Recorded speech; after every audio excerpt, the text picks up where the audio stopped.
Facebook social মিডিয়ায় কাজ করতে এসে আমাদের কাছে অনেক কিছু এলোমেলো আউলা জাউলা লাগে। তার কারণ হচ্ছে ফেসবুক সোশ্যাল মিডিয়া একটা সুশৃঙ্খল নিয়মের মধ্যে আমাদেরকে তৈরি করে নিতে চায়, কিন্তু আমরা বাঙালি তো জাতিগতভাবে আমরা একটু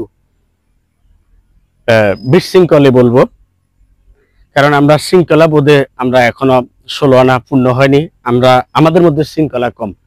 তো এই কারণে আমরা যারা বাঙালিরা বা বাংলাদেশিরা ফেসবুক সোশ্যাল মিডিয়ায় নতুন কাজ করতে আসি, আমাদের কাছে একটু আলো জ্বালা লাগে, উল্টা পাল্টা লাগে।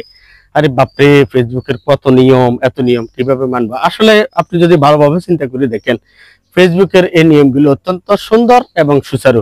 একটা মানুষকে সুশৃঙ্খল, ভদ্র, ভালো মানুষ হিসেবে তৈরি করার জন্য, সৎ মানুষ হিসেবে আপনাকে একটা শৃঙ্খলাবদ্ধ আনার জন্য তারা সবসময় বদ্ধপরিকর। তো আসুন আমরা ফেসবুকের সকল নিয়মগুলোকে শ্রদ্ধা জানাই, সম্মান জানাই, সেগুলোকে আপনার মনে ধারণ করে, অন্তরে ভালোভাবে ধারণ করে আমরা ফেসবুক সোশ্যাল মিডিয়ায় কাজ করি। ইনশাল্লাহ একসময় আমাদের কাছে নিয়মগুলো অত্যন্ত সহজ হয়ে যাবে, আমাদের জীবন সুন্দর হয়ে যাবে, আমরা সফলতার উচ্চ শিখরে পৌঁছে যাব। ধন্যবাদ সকল বন্ধুদেরকে।